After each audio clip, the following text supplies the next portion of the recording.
하나님께서 오늘 우리에게 허락하신 말씀은 출애굽기 17장의 말씀입니다. 출애굽기 17장의 말씀입니다. 제가 세 번역 성경으로 읽어드릴 텐데요. 가능하시면 합독하시면 좋겠습니다. 이스라엘 자손의 온 회중은 신광야를 떠나서 옛 주님의 명령대로 진을 옮겨가면서 이동하였다.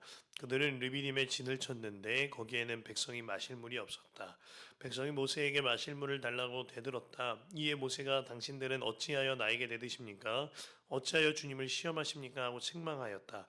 그러나 거기에 있는 백성은 몹시 목이 말라서 모세를 원망하며 모세가 왜 그들을 이집트에서 데려왔느냐고 그들과 그들의 자식들과 그들이 먹이는 집짐승들을 목말라 죽게 할 작정이냐고 하면서 대들었다. 모세가 주님께 부르짖었다. 이 백성을 제가 어떻게 해야 합니까? 그들은 지금이라도 곧 저를 돌로 쳐서 죽이려고 합니다. 주님께서 모세에게 말씀하셨다. 너는 이스라엘 장로들을 데리고 이 백성보다 앞서서 가라. 그리고 나일강을 친 그 지팡이를 손에 들고 가거라. 이제 내가 저기 호렙산 바위 위에서 너의 앞에 서겠으니 너는 그 바위를 쳐라. 그러면 거기에서 이 백성이 마실 물이 터져 나올 것이다. 모세가 이스라엘 장로들이 보는 앞에서 하나님이 시키시는 대로 하였다. 이스라엘 자손이 거기에서 주님께 대들었다고 해서 사람들은 그곳의 이름을 무리바라고도 하고 또 거기에서 주님께서 우리의 가운데 계시는가 안 계시는가 하면서 주님을 시험하였다고 해서 그곳의 이름을 마사라고도 한다. 그때에 아말렉 사람들이 몰려와서 리비딤에 있는 이스라엘 사람을 공격하였다. 모세가 여호수아에게 말하였다. 장정들을 뽑아서 아말렉과 싸우러 나가시오. 내일 내가 하나님의 지팡이를 손에 들고 산 꼭대기에 서 있겠소. 여호수아는 모세가 그에게 말한 대로 아말렉과 싸우러 나가고 모세와 아론과 훌은 언덕 위로 올라갔다. 모세가 그의 팔을 들면 이스라엘이 더욱 우세하고 그가 팔을 내리면 아말렉이 더욱 우세하였다.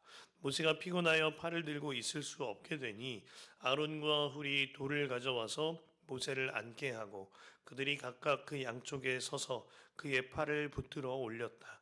해가 질 때까지 그가 팔을 내리지 않았다. 이렇게 해서 여호수아는 아말렉과 그 백성을 칼로 무찔렀다. 그때에 주님께서 모세에게 말씀하셨다. 너는 오늘의 승리를 책에 기록하여 사람들이 잊지 않도록 하고 여호수아에게는 내가 아말렉을 이 세상에서 완전히 없애서 아무도 아말렉을 기억하지 못하게 하겠다고 한 나의 결심을 일러주어라. 모세는 거기에 제단을 쌓고 그곳 이름을 여호와 니시라 하고 주님의 깃발을 높이 들어라. 주님께서 대대로 아말렉과 싸우실 것이다 하고 외쳤다. 아멘. 하나님의 말씀입니다.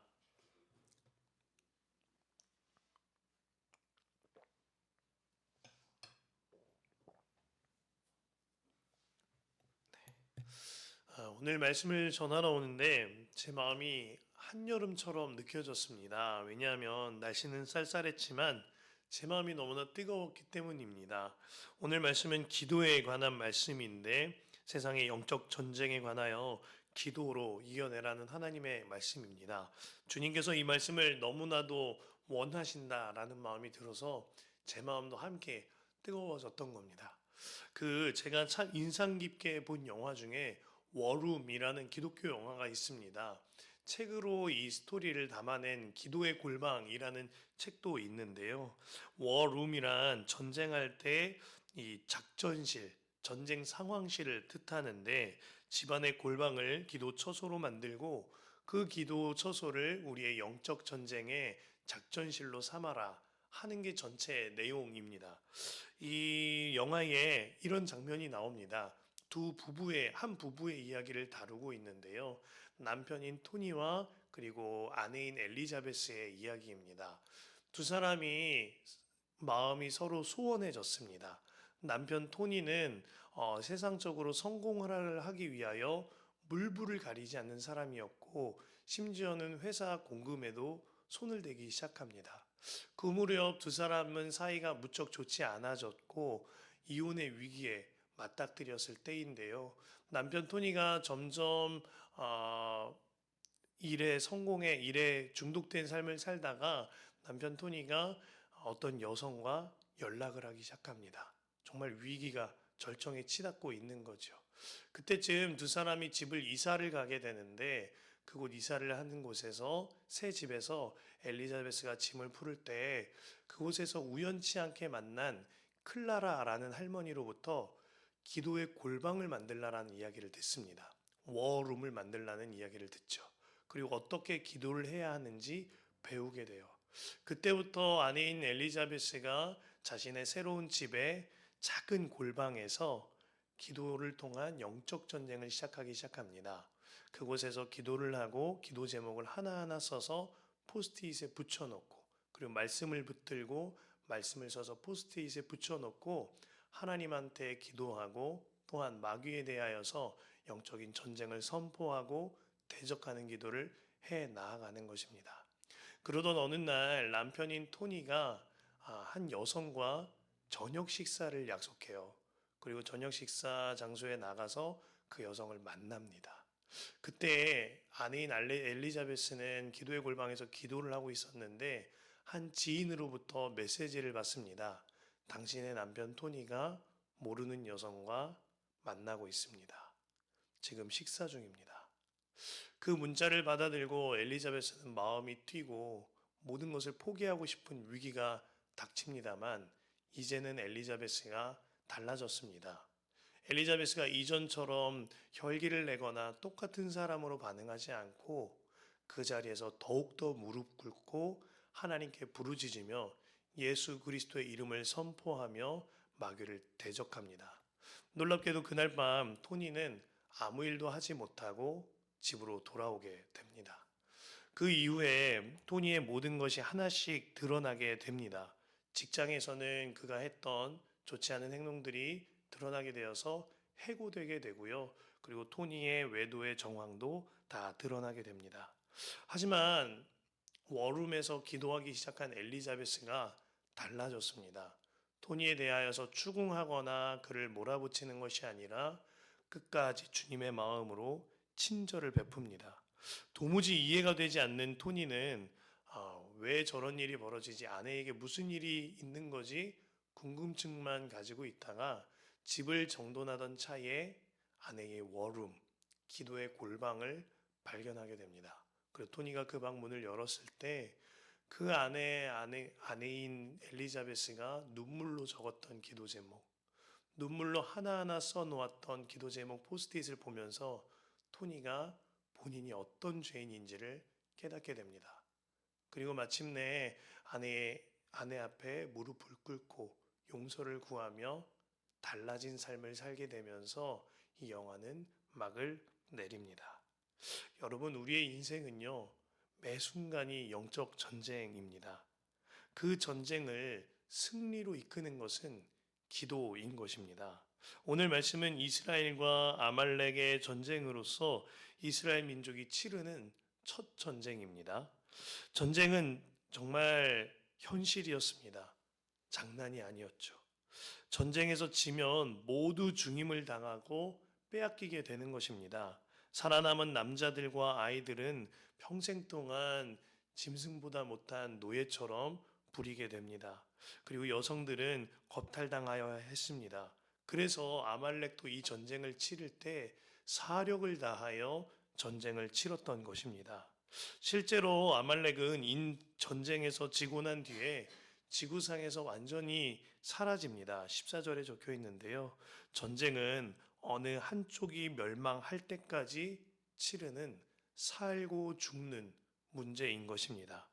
우리의 영적 전쟁 또한 이와 같습니다.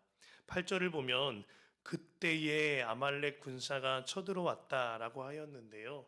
여기서 말하는 그때란 무리바에서 1절부터 7절까지 기록되어져 있는 이스라엘 백성들이 물이 없다는 이유로 모세에게 죽일 듯이 대들었던 그때입니다.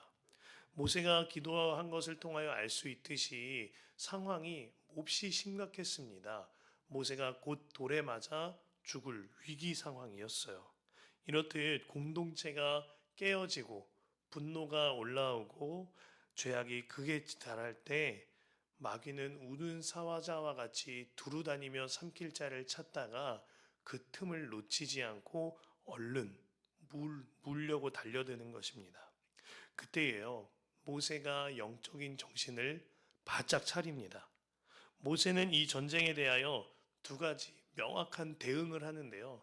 먼저는 여호수아와 장정들에게 나가서 전쟁하라는 것입니다.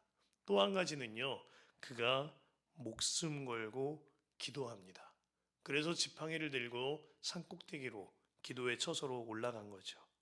모세는 기도가 살고 죽는 문제임을 알았던 것입니다. 그래서 목숨을 걸고 기도하고자 이 영적 전쟁을 치르고자 기도의 처소로 나아간 겁니다. 이 전쟁은 사람의 계산기로 두들겨 보았을 때에는 도무지 답이 없는 전쟁이었습니다. 당시 이스라엘 민족이 해왔던 일은 노예 생활이었습니다. 벽돌을 옮기고 벽돌을 뜨는 일이었죠. 그들에게 군장을 매는 법도 무기를 다루는 법도 전혀 서툴렀을 겁니다.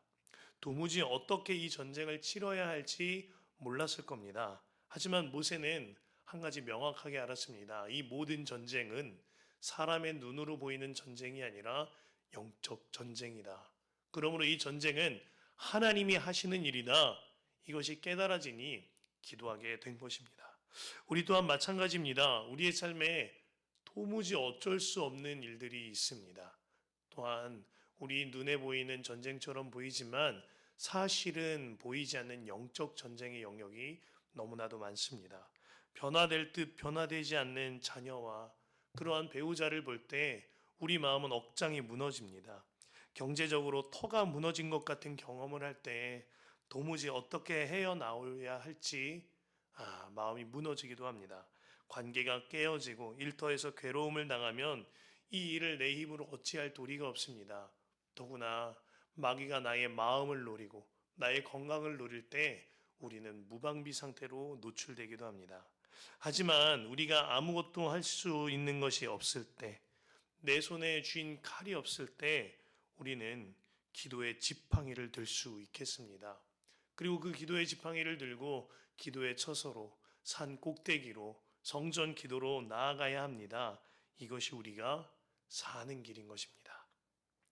마귀는 아말렉과 같이 어떻게 해서든 우리로부터 하나님의 나라를 빼앗으려고 합니다. 하나님께서는 이 땅 위에 두 가지 하나님의 나라를 살게 하셨는데요. 교회와 가정이죠. 마귀는 어떻게 해서든 이 둘을 깨어놓고 빼앗아 가려고 하는 것입니다. 에덴에서도 마귀의 첫 번째 역사는 아담과 하와라는 이 두 부부의 가정을 깨뜨리는 것이었습니다. 마귀는 하와를 속였고 하와와 아담이 서로를 원망하게 만들어서 한 몸 된 가정을 깨어뜨렸습니다. 이와 같이 마귀는 여전히 우리의 가정과 교회를 노리고 있거니와 영적 전쟁을 걸어오고 있습니다.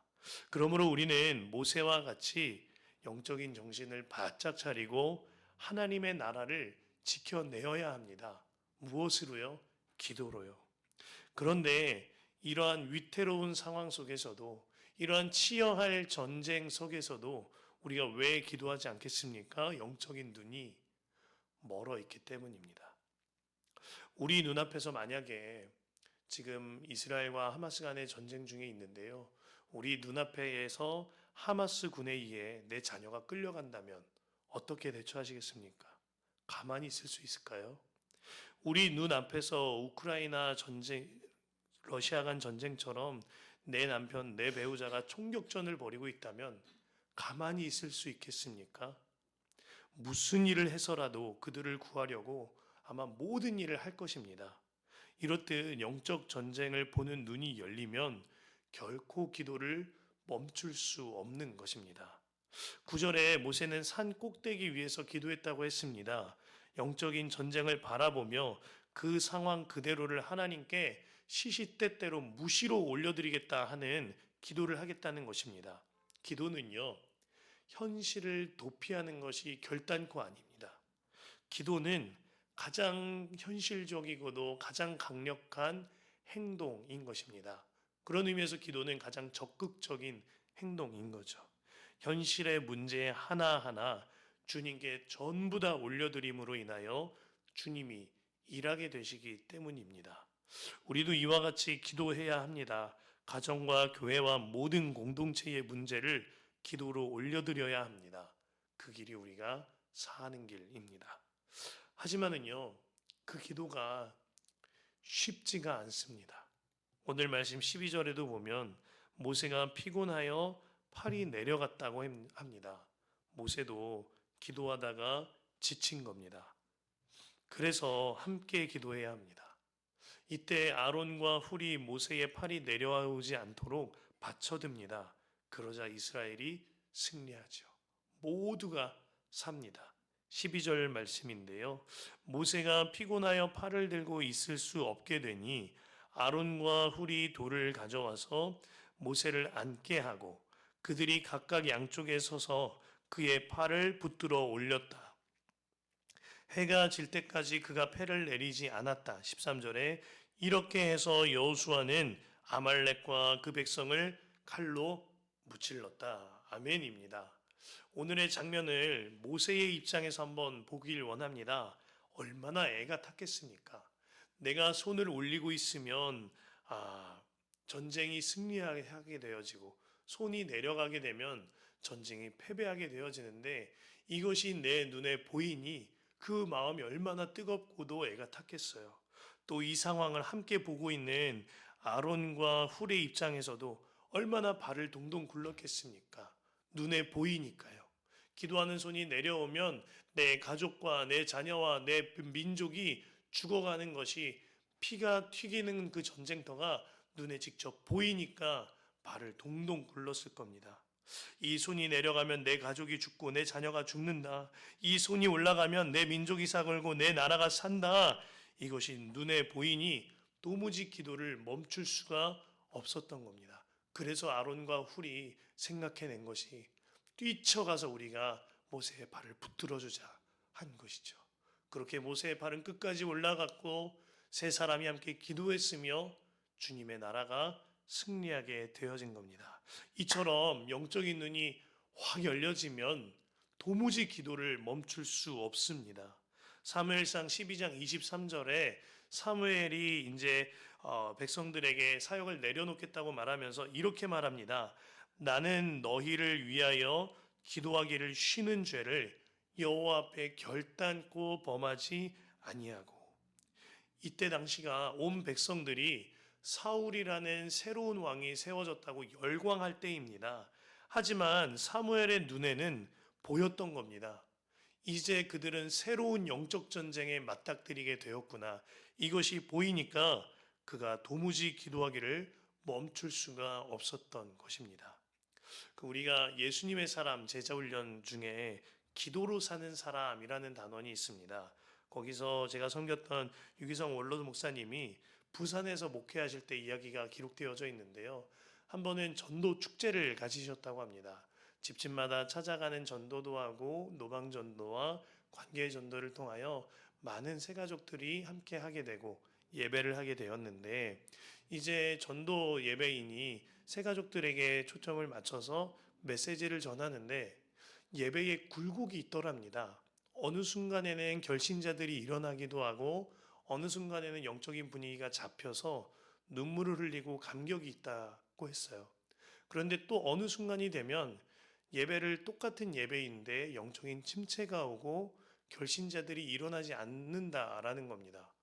왜 그랬을까 한번 복기해 보니까 이를 위하여 이 예배와 동시에 중보기도팀이 다른 편에서 열심히 기도하고 있었는데 놀랍게도 그 기도팀이 잠시 너무 힘드니까 기도를 쉬어가자 할 때에는 틀림없이 결신자들이 생기지 않고 감격이 꺼져가고 그들이 다시 기도를 시작할 때에는 결신자들이 일어나고 감격이 일어났노라는 이런 경험을 함으로 인하여서 본인께서 다시는 기도를 멈출 수 없었다고 이야기하는 것을 들었습니다.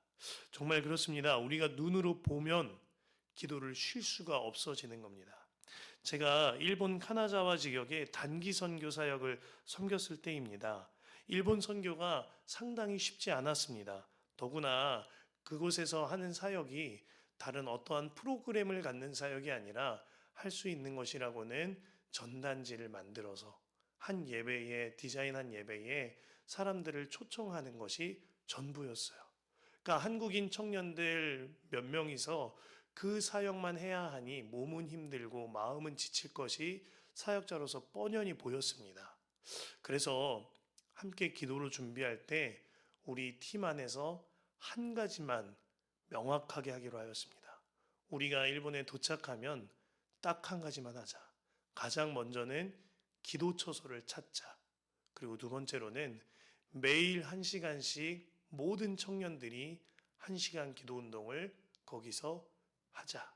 이것만큼은 어기지 말고 끝까지 하자. 라고 하였고요. 우치나다 순복음교회라는 교회에서 잠을 자게 되었는데 그곳 본당을 우리의 기도처소로 삼았습니다. 그리고 청년들이 곳곳에서 기도 음악을 들고 매일 한 시간 이상씩 기도하기 시작했어요. 그러고 나니 사역은 무척 고되고도 굉장히 손에 잡히지 않는 사역이었지만 청년들 안에 뜨거운 마음이 부어지고 부흥의 마음들이 부어졌습니다. 그렇게 저희 안에 감사하게 눈물을 흘리며 사역을 감당하고 한국으로 돌아왔습니다. 그곳에 기도를 심고 기도를 뿌리고요. 그런데 한국으로 돌아왔는데 놀라운 소식들이 들려오는 겁니다.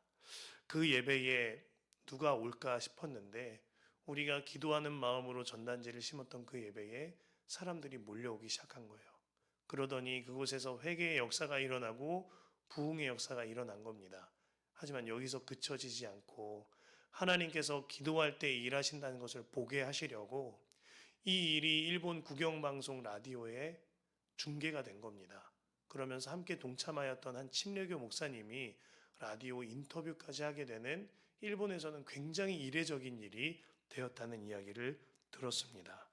기도하는 곳에 성령이 역사하시는 것을 눈으로 보게 되고 귀로 듣게 되니까 모든 청년들과 제가 기도하는 것을 결단코 가볍게 여길 수가 없었습니다. 기도하면 살고 기도하지 않으면 죽습니다. 이것이 눈에 보여지면 기도를 도무지 멈출 수가 없는 것입니다. 우리 교회가요, 올해 1월 1일이 또 때마침 월요일이었습니다. 하나님의 타이밍이라고 믿어졌어요.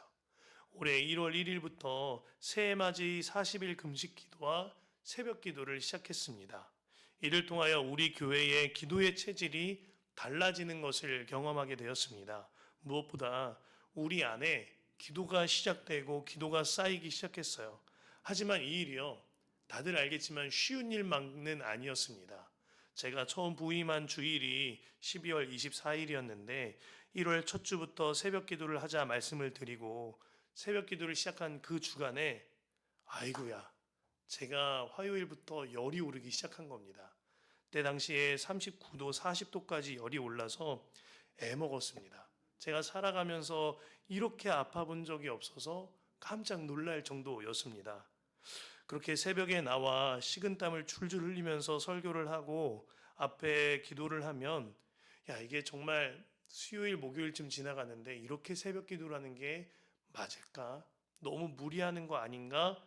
하는 인간적인 마음까지도 들었습니다. 더구나 하루 간격으로 예배를 섬기는 예배팀들이 독감에 걸리거나 고열이 나기 시작한 거예요.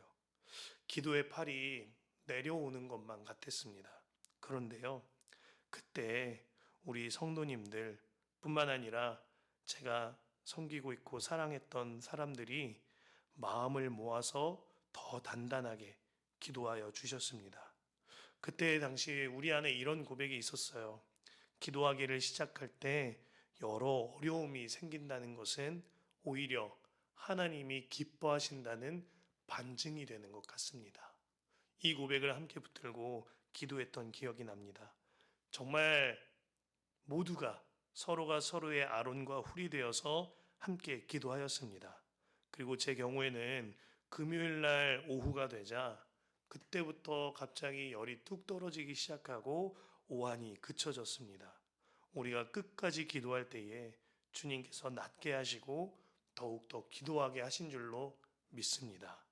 그리고 지난 2달간 우리의 기도가 달라진 겁니다. 우리 안에 새벽 기도가 살아나고 말씀 기도가 시작되었습니다. 예배팀은 예배를 위한 기도를 시작하였고 토요일마다 말씀 기도가 이어지고 있습니다. 또한 금요 성령 집회가 마쳐지고 자유롭게 기도하시다가 돌아가시라고 말씀을 드렸는데 감사하게도 너무나도 뜨겁게 기도하여 주고 계십니다. 그리고 이 예배당을 성전 기도라고 하여서 기도처소로 삼아 주님 안에 기도가 쌓여지는 곳으로 만들었습니다. 그러나 우리의 기도는요, 더욱 깊어지고 더욱 이어져야 합니다. 사실 우리의 기도는 이제 갓난아기가 뱃속에 나와서 간신히 첫 울음을 터뜨린 순간과도 같습니다. 그 순간은 너무나도 감격스럽고 존귀한 순간이지만 앞으로 갈 길이 한참 남았다는 것을 뜻하기도 합니다. 이제 숨을 터뜨렸으면 계속 쉬어야 합니다. 숨이 쉬어지면 걷고 뛰어져야 합니다. 기도할 때 살고 기도하지 않을 때 죽는 것이 보여지면 도무지 이 기도를 쉴 수가 없거니와 기도가 더욱더 이어지기 마련인 것입니다. 사랑하는 성도 여러분, 서로가 서로의 아론과 훌이 되어서 더욱 기도해 주시기를 바랍니다. 저 또한 또 한 사람의 아론과 또 한 사람의 훌이 되어서 여러분들의 팔을 붙들며 함께 기도하겠습니다. 우리 예배당을 새벽부터 밤까지 기도의 조명을 밝히고 기도 음악이 울리는 성전 기도의 초소로 삼았습니다. 반드시 나와서 기도해 보시길 바랍니다. 혹시라도 때로 문이 잠겨 있다면 주보에 나와 있는 제 연락처로 전화를 주셔서 문 열어달라고 하십시오. 언제든지 열어드릴 수 있습니다. 새벽 기도에 대한 결단이 희미해진다면 다시 한번 주님 바라보며 붙잡으시길 바랍니다. 그 기도가요, 여러분과 여러분의 가정을 살립니다. 그 기도가요, 여러분과 우리 교회를 살립니다. 서두에 말씀드렸던 워룸이라는 영화가 시작될 때 이런 대사가 있어요. 전쟁은 인간사이에 항상 있었다. 그리고 그 전쟁의 뒤에는 전략을 짜는 전쟁 상황실 워룸이 있었다. 저는 우리 교회가 워룸 되길 원합니다. 이 교회를 워룸 삼으시고 여러분의 골방을 워룸 만드십시오. 그리하여 영적 전쟁에 승리하십시다. 그 길이요, 우리가 사는 길,